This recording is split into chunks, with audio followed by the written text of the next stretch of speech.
Hello students, welcome to accounts दुनिया। और आज हम लोग पढ़ेंगे क्लास 12th अकाउंटेंसी के सेकंड चैप्टर का सेकंड टॉपिक। और पिछली क्लास में हम लोगों ने पढ़ा था रिकॉन्स्टिट्यूशन ऑफ पार्टनरशिप और किन कारणों से रिकॉन्स्टिट्यूशन ऑफ पार्टनरशिप होता है। हम लोगों ने पढ़ा था कि प्रॉफिट शेयरिंग रेशियो जब पार्टनर्स अपने म्यूचुअल अंडरस्टैंडिंग से चेंज कर लें तब होता है।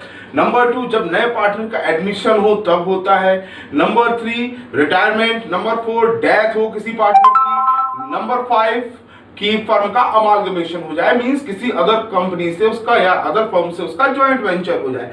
तो इन कारणों से जो होता है रिकॉन्स्टिट्यूशन ऑफ पार्टनरशिप होता है। ये बात तो बिल्कुल ठीक है, क्लियर है, इसमें कोई प्रॉब्लम भी नहीं है ना। और उस वीडियो का लिंक आपके नीचे डिस्क्रिप्शन में दे रखा है और अच्छा होगा कि इसे देखने से पहले आप उसको जरूर देख लें। तो आज हम लोग बात करेंगे कि जब रिकॉन्स्टिट्यूशन होता है तो उसमें मैंने बताया था कि चाहे कोई भी कंडीशन रही हो रिकॉन्स्टिट्यूशन की, लेकिन उसका रिजल्ट होता है कि पार्टनर्स का प्रॉफिट शेयरिंग रेशियो जरूर चेंज होता है। और आज हम लोग उसी प्रॉफिट शेयरिंग रेशियो के बारे में बात करेंगे। Change in PSR among the existing partners. जब पार्टनर्स के बीच में प्रॉफिट शेयरिंग रेशियो चेंज हो जाता है, बदल जाता है, तो क्या होता है। तो ये है आज का मेन टॉपिक। आइए इसको स्टार्ट करते हैं। जब भी पार्टनर्स के बीच का प्रॉफिट शेयरिंग रेशियो बेटा चेंज हो जाता है तो मेनली ये 6 चीजें जो है, ये 6 आइटम्स जरूर चेंज होते हैं। नंबर 1, हमें जब भी प्रॉफिट शेयरिंग रेशियो चेंज करते हैं हम लोग, तो सबसे पहले हम लोग डिटरमाइन करते हैं कि सैक्रिफाइसिंग रेशियो क्या होगा। सैक्रिफाइसिंग रेशियो होता क्या है। सैक्रिफाइसिंग रेशियो नाम ही इसका है, सैक्रिफाइस। जब भी कोई चेंज होता है प्रॉफिट शेयरिंग रेशियो में, तो ये तो आप समझते ही हो कि जब प्रॉफिट शेयरिंग रेशियो चेंज होगा तो क्या होगा, कोई पार्टनर का शेयर कम होगा, किसी का पार्टनर का शेयर ज्यादा होगा, है ना। किसी को पहले ज्यादा मिलता था, किसी को अब ज्यादा मिलेगा, किसी को पहले कम मिलता था तो अब कम मिलेगा। तो यही सैक्रिफाइसिंग है कि जिसको पहले ज्यादा मिलता था अब उसको कम मिलेगा। तो क्या हुआ, उसने अपने शेयर को सैक्रिफाइस किया, अपने हिस्से के शेयर को छोड़ा। ये कहलाता है सैक्रिफाइस करना। और किस प्रोपोर्शन में, किस रेशियो में जिस पार्टनर ने अपना शेयर छोड़ा है वो रेशियो कहलाता है सैक्रिफाइसिंग रेशियो, कि किस रेशियो में उसने अपना शेयर छोड़ा। जैसे कि मैंने एग्जांपल लेता हूं, यहां पर 2 है, राम और श्याम। राम का पहले शेयर था 2:1, राम और श्याम का। अब जो नए प्रॉफिट शेयरिंग रेशियो है इसमें उनका हो गया है, ये इनका ओल्ड रेशियो था जो पहले चलता था, लेकिन अब इनका न्यू रेशियो क्या हो गया है, 1:1। उन्होंने कहा चलो भाई अब इक्वल डिवाइड करते हैं शेयर को। तो क्या हुआ बेटा, प्रॉफिट शेयरिंग रेशियो चेंज हो गया। पहले 2:1 था, अब 1:1 है। अब क्या करेंगे हम लोग, सैक्रिफाइस कैसे निकालेंगे। सैक्रिफाइस का फॉर्मूला होता है सीधा, sacrifice is equal to old ratio minus new ratio. तो sacrifice equal to old ratio minus new ratio. तो बेटा सैक्रिफाइस कितना किया, यहाँ पे सैक्रिफाइस कौन कर रहा है, राम, क्योंकि राम को पहले ज्यादा शेयर मिल रहा था। पहले राम को 2 हिस्से मिल रहे थे और श्याम को 1 हिस्सा। अब वो दोनों बराबर में शेयर करेंगे। तो बेटा राम सैक्रिफाइस कर रहा है, राम अपना शेयर छोड़ रहा है। और वो किस रेशियो में छोड़ रहा है, यही कहलाता है हमारा सैक्रिफाइसिंग रेशियो। आइए देखते हैं। तो राम इक्वल्स टू, राम का old ratio minus new ratio is the formula. तो ओल्ड रेशियो क्या था राम का, 2:1 है ना, तो अपॉन 3 माइनस न्यू रेशियो कितना रहा राम का नया शेयर है 1/2। तो अगर हम इसको कैलकुलेट करेंगे तो इसका एलसीएम लेना पड़ेगा, 3 2 6, 2 2 4 माइनस 3 1 3, ये आ गया आपका 1/6। इसका मतलब राम ने अपने शेयर का 1/6 छोड़ा है, किसके लिए, श्याम के लिए। तो बेटा सीधी सी बात है, अगर एक पार्टनर सैक्रिफाइस कर रहा है तो वहां से आप देख लीजिएगा जो सेकंड पार्टनर है वो डेफिनेटली गेन कर रहा होगा। तो यही हमारा सेकंड पॉइंट है, डिटर्मिनेशन ऑफ गेनिंग रेशियो। जैसे सैक्रिफाइसिंग रेशियो है वैसे ही गेनिंग रेशियो है। सैक्रिफाइस हम ये कैलकुलेट करते हैं कि किस पार्टनर ने अपना कितना शेयर छोड़ा, लेकिन वही हम लोग गेनिंग रेशियो में कैलकुलेट करते हैं कि छोड़ा हुआ भाई किसी ने तो लिया होगा, तो उसने कितना लिया, ये होता है गेनिंग रेशियो, कितना गेन किया। तो यहां पर देखते हैं सेक्रीफाइस रेशियो निकल आया सेक्रीफाइस। अब निकालते हैं gaining ratio.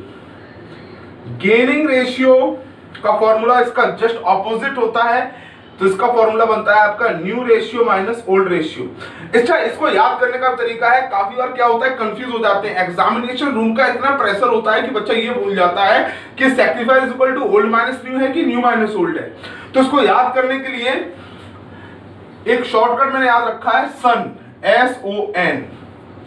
Sacrifice equal to old minus new, sacrifice equal to old minus new, तो ये आपको हमेशा याद रहेगा। और बेटा गेनिंग सीधी सी बात है, इसका ऑपोजिट है, तो गेनिंग क्या हो जाएगा, न्यू माइनस ओल्ड, है ना। तो गेनिंग रेशियो हो गया new ratio minus old ratio. तो यहां पर गेन कौन कर रहा है, श्याम।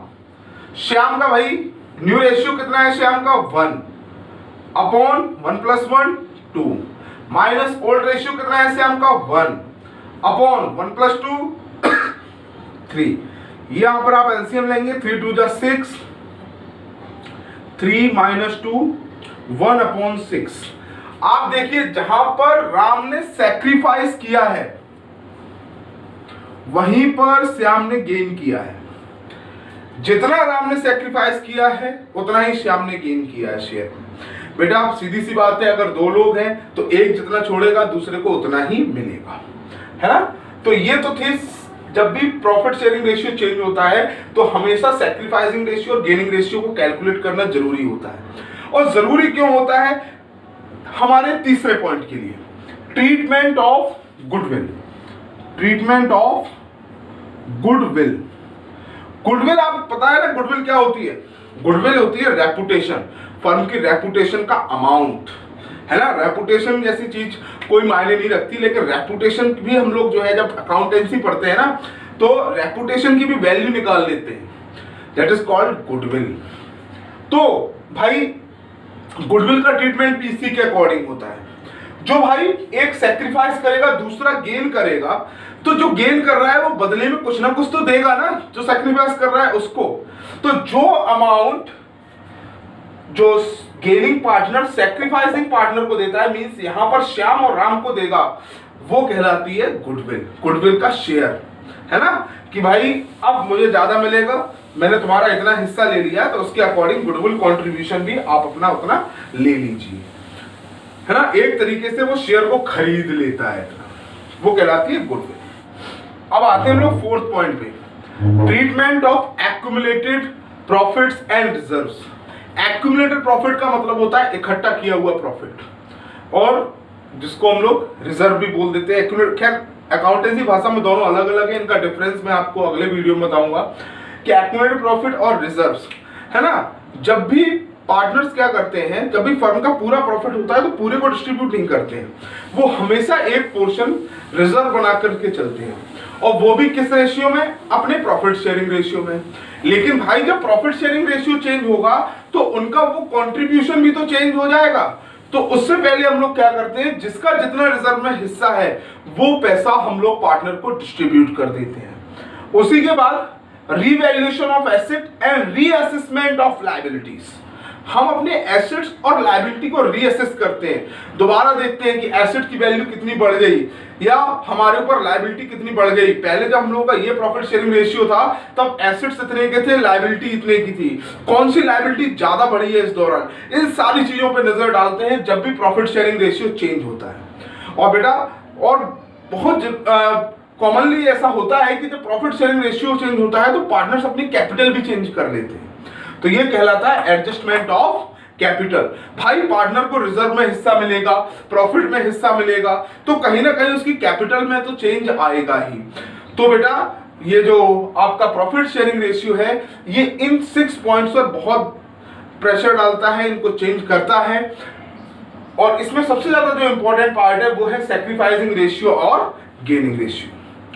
और बेटा गुडविल क्या होती है, कैसे कैलकुलेट की जाती है, इसको जानने के लिए आप देखते रहिएगा नेक्स्ट एपिसोड।